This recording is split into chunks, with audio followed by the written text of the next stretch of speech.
Hi students, now today I am going to like the effect on inflation. The effect on inflation can be classified into two heads: effect on production and effect on distribution. Effect on production already we saw that the discuss. Now effect on distribution. What do you mean by effect on distribution? Effect on distribution, there are four types we are going to discuss. The first one, debtors and creditors. பகிர்வின் மீது இருக்கக்கூடிய விளைவுகள் என்ன? நம்ம இது வரைக்கும் பார்த்தது உற்பத்தியின் மீது இருக்கக்கூடிய விளைவுகள் என்ன அப்படின்றத பார்த்தோம். பகிர்வின் மீது எப்படி அதனுடைய விளைவு என்ன அப்படின்றத பற்றி நம்ம பார்க்கணும். அப்படின்னா தேசிய வருமானம் அதனுடைய டிஸ்ட்ரிபியூஷனில் உள்ள பல்வேறு தரப்பை பற்றி எந்த அளவுக்கு இது இன்ஃப்ளேஷனை பாதிக்கிறது அப்படின்றத பற்றி பார்க்க போகிறோம். இப்போது அதில் ஃபஸ்ட்டு கடன் பெற்றோர் அல்லது கடன் வழங்கியோர், டெப்டார்ஸ் அண்டு கிரெடிட்டார்ஸ், அதை பற்றி தான் இப்போ பார்க்க போகிறோம். டெப்டார்ஸ் அப்படின்றது கடன் பெற்றோரும், கிரெடிட்டார்ஸ் அப்படின்றது கடன் வழங்கியோரும் அப்படின்னு சொல்லுவோம். இவங்க என்ன சொல்கிறாங்க அப்படின்னு பார்க்கலாம். During the inflation debtors are the gainers all the creditors are losses. அதாவது பணவீக்க காலத்தில் இன்ஃப்ளேஷன் பீரியடில் கடன் பெற்றோர் பெனிஃபிட்டாகவும் அவருக்கு கடன் வழங்கியோர் இழப்பை சந்திக்கிறாங்க. இது என்ன இது லாஜிக்கு பாருங்களேன். கடன் கொடுத்தவர் எப்பயுமே அவருக்கு பெனிஃபிட் இருக்கும். கடன் கொடுத்துருக்கிறாரு, வருமானத்தை அதிகமாக வச்சுருக்கிறாரு, அதனால் ஒரு பகுதி அவருக்கு என்ன பண்ணுறாரு, இல்லை அப்படின்னு கேட்குற யாரோ ஒருவருக்கு கடன் கொடுக்குறாருன்னு வச்சுக்கோங்களேன். அப்போ அவருக்கு தானே பெனிஃபிட்டாக இருக்கணும். ஆனால் இன்ஃப்ளேஷன் பீரியடில் அது ஆப்போசிட்டாக நடக்குது பாருங்கள். கடன் ஒருவர் எனக்கு காசு இல்லைன்னு கடன் வாங்கினாரோ அவர் ஆதாயம் பெறுகிறார். ஒருத்தர் கடன் இல்லைன்னு நினச்சிட்டு கடன் கொடுத்தாரோ இன்னொருத்தருக்கு அவர் லாஸ் ஆகிறார். அதுதான் அங்கே இன்ஃப்ளேஷன் பீரியடில் சொல்லுது.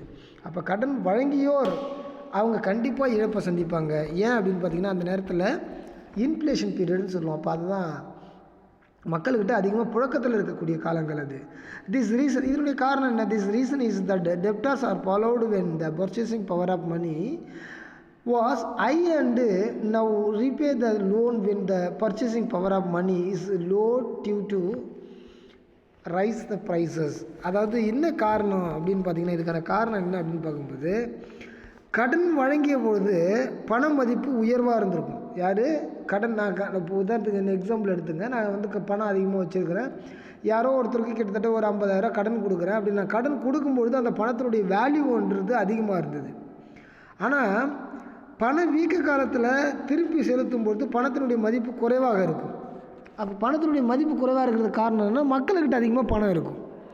அதனால் அவர் என்ன பண்ணுறது, திருப்பி என்கிட்ட செலுத்துவார். அப்படி செலுத்தும்பொழுது அவர் தான் அதனால் என்ன பண்ணுவார், பெனிஃபிட் அடைவார். இந்த காரணத்தினால்தான் கடன் வழங்கியோர் கூடுதலாக பண மதிப்பு இருக்கும்பொழுது கடன் வழங்கி பணவீக்க காலத்தில் குறைந்த மதிப்பில் மீளப்பெறும்பொழுது இது இழப்பு ஏற்படுகிறது. அதாவது என்னென்னா, கடன் கொடுத்த எனக்கு கூடுதலாக பணத்தினுடைய மதிப்பு இருந்தால் தான் நான் கடன் வழங்க முடியும். அப்படி இல்லைன்னு சொன்னால் அதனுடைய வேல்யூ குறைஞ்சி காணப்படும் அப்படின்றது தான் அங்கே சொல்கிறாங்க. செகண்டு பார்த்திங்கன்னா fixed income groups.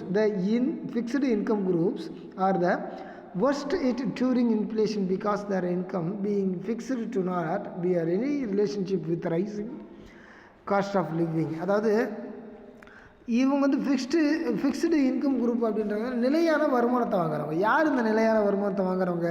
For example or wages, salary, pension, incentive, rent. நான் ஒரு வாடகை வீடு கட்டி வச்சுருக்கிறேன், எனக்கு நிலையான சம்பளம் உண்டு. நிலையான வருமானம் வாங்குறவங்கெல்லாம் யாருன்னு பாருங்கள். நான் என்னுடைய ஒரு 4 வீடு கட்டி வச்சுருக்கிறேன், அதில் ஒரு வீடு நான் பயன்படுத்துகிறேன், மற்ற 3 வீடு வாடகை விட்டுருக்கேன். எனக்கு மாதம் நிலையாக இந்த ஃபேமிலியில் அந்த ஃபேமிலி யாராவது ஒருத்தவங்க இந்த ரெண்ட்டு கொடுத்துட்டே இருப்பாங்க. என்னுடைய ஒரு கவர்மெண்ட் ஜாப்லேருந்து நான் ரிட்டையர் பண்ணியிருக்கிறேன் அப்படின்னா எனக்கு பென்ஷன் கிடைக்கும். அப்போ பென்ஷன் இருக்கும்போது அது என்னுடைய நிலையான சம்பளமாக இருக்கும். நான் வட்டி அதிகமாக கொடுக்குறேன் அப்படின்னா, வட்டிக்கு காசு கொடுக்குறாங்க அப்படின்னா எனக்கு மாதம் இன்ட்ரெஸ்ட் அப்படின்றது கிடைக்கும். இல்லை உயர்வான ஒரு நல்ல அரசு துறையில் வேலையில் இருக்கிறேன் அப்படின்னா எனக்கு மாதம் என்ன கிடைக்கும், சேலரி கிடைக்கும். அதெல்லாம் நிலையாக இருக்கக்கூடியது. கூலி, நான் நிரந்தரமான ஒருத்தருக்கு கீழே வேலை செய்கிறேன் அப்படின்னா கண்டிப்பாக எனக்கு கூலி அப்படின்றது கிடைக்கும். அப்போ இவங்க எல்லாமே இந்த இடத்துல என்ன பண்ணுவாங்கன்னா, இவங்க எல்லாமே பாதிக்கப்படுவார்கள். எப்படி இந்த நிலையான வருமானத்தை சம்பாதிக்கிறவங்க எல்லாமே இன்ஃப்ளேஷன் பீரியடில் பாதிக்கப்படுவாங்க. சேஞ்சஸ் இருந்தால் மட்டும்தான் அவங்க பெனிஃபிட் அடைவாங்க. இல்லை எனக்கு நிலையாக கண்டிப்பாக சம்பளம் வரும், அதாவது ஆர்டிஃபிக்கலாக ஏதாவது ரிஸ்க் ஏற்பட்டாலும் சரி, இயற்கையாகவும் ஏதாவது ரிஸ்க் ஏற்பட்டாலும் சரி, நான் ஒரு கவர்மெண்ட் எம்ப்ளாயி, அவருக்கு அப்பப்போ மாதம் மாதம் சம்பளம் கண்டிப்பாக வந்துட்டு தான் இருக்கும்னாக்கா, அது எந்த நேரத்தில் அவர் சந்தோஷமாக இருந்தாலும் இன்ஃப்ளேஷன் காலங்களில் அவருடைய பணத்தினுடைய மதிப்பு குறைவாக இருக்கும் அப்படின்றாங்க. உதாரணத்துக்கு சொல்லணுன்னா, நிலையான வருமானம் உடைய சில பிரிவினர் என்ன பண்ணுவாங்க அப்படின்னா, பண